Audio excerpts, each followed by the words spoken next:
Hey everyone, PK Patel here with Midwest Corporate Credit. I'm here with the man, the myth, the legend, Mr. John Matthews. Say hello, John. Hi everyone, I'm John. All right. So, John, we have a problem. It's a small problem, but nevertheless a problem. So, a client will go through our program, and now they have probably 5 or 6 credit cards, but they need cash. So, we're going to solve that problem, right? Absolutely. And if a client is interested in getting cash from their business credit cards, most important thing to do is figure out where you currently are.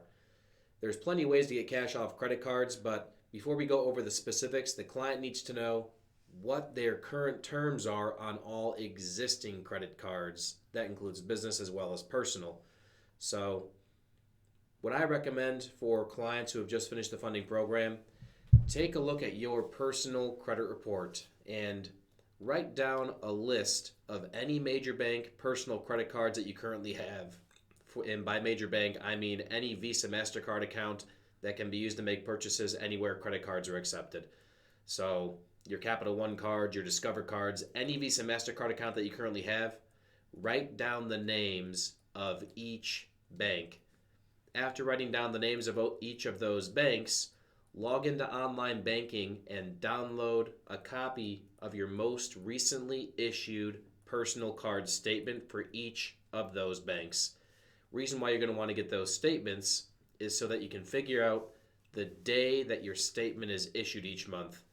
On each personal credit card statement, there's going to be a date range that covers what days of the month that the statement covers. It's your statement date might cover January 1st to February 1st. Maybe your statement covers January 15th to February 15th. Whatever the last day is on the statement, if the last day is February 15th, then that means that your statement date is the 15th of the month, which is important to know because when credit card statements are issued, the balance on those statements is what gets reported to the credit bureaus.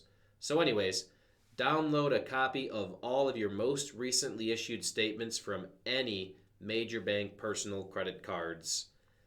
After you've done this, next thing that you're going to want to do is find out the terms on each of those major bank personal credit cards.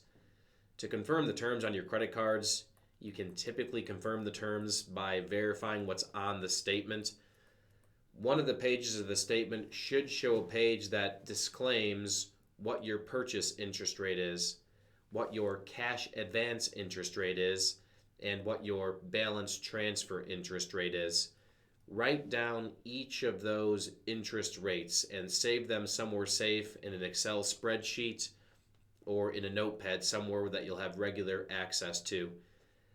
After you know what the interest rates are on each of your accounts, now you'll want to call the bank to confirm if you have any balance transfer options available, and you'll also want to find out what your cash advance terms are. To do this is relatively simple. Take your personal credit card, call the phone number on the back of the personal credit card, and speak with a representative.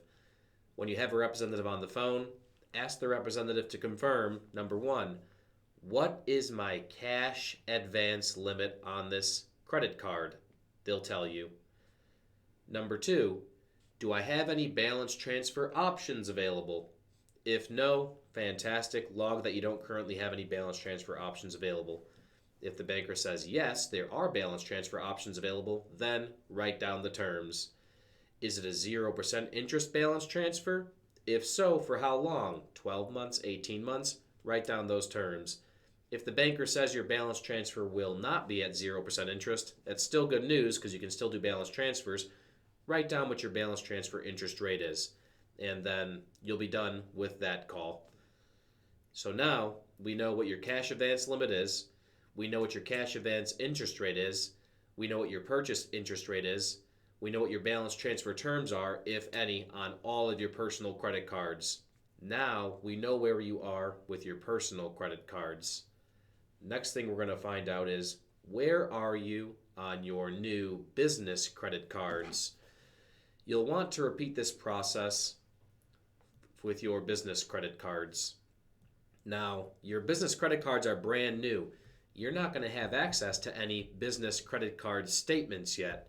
Those aren't going to be available for about 30 days because credit card statements get issued once a month and your cards on the business side happen to be brand new. So, how do we determine what your current terms are on the business cards? Do the same thing you did for personal. Grab each one of your business credit cards, call the phone number on the back of the business cards, and when you have a representative on the line, ask them to confirm terms for you. What is my cash advance interest rate? What is my cash advance limit?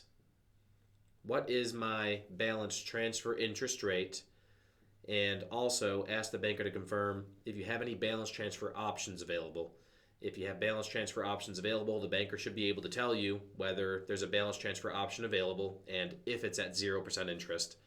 If it's a 0% interest balance transfer option available, write it down. Write down the length of the 0% term for that balance transfer and save those details. Now we're going to give them some kind of a table, whether it's in Excel or Word, so that they could organize all this information on the personal as well as the business side, right? Something along the lines of what you use to keep all the information organized, so all the pieces of the puzzle are on the table and easy to see, right? Correct. Once you have all of these terms available for you in front of you, it'll be much easier to plan credit into cash options for accessing cash off of your accounts. Awesome. So we'll put that spreadsheet together so that they're able to download it. And the link will be somewhere around this video where you're able to download it and keep everything organized so that you know what you're working with. All right. And then once they have all the information together and the spreadsheet filled in, that is when the rubber meets the road, right? That's when we're able to make a clear game plan on exactly what you have available and how you're able to take advantage of certain offers that you have available and how you link them together, which is what we're going to cover in the upcoming videos, right? Correct. Awesome. So there's multiple strategy guys. It's going to be great. Depending on what resources you have available to you, we're going to be able to go through these particular strategies and get that cash in your bank account because that's where it belongs. And the upcoming videos, I do have to make a disclaimer, is that we have all sorts of clients. We have Harvard graduates, right, that go through our program, and we also have people that could barely spell finance. So it's going to be a little bit slow. For all you Harvard grads, just bear with us. We're going to cover this so that everybody understands it. And if there's something that is too basic and too fundamental for you, feel free to skip over it. You don't have to listen to everything that we say, but there's going to be some awesome information coming at you in the next set of videos here. So pay close attention and we will get you squared away and get you all that cash. So this concludes video number 1, guys. We will see you next time.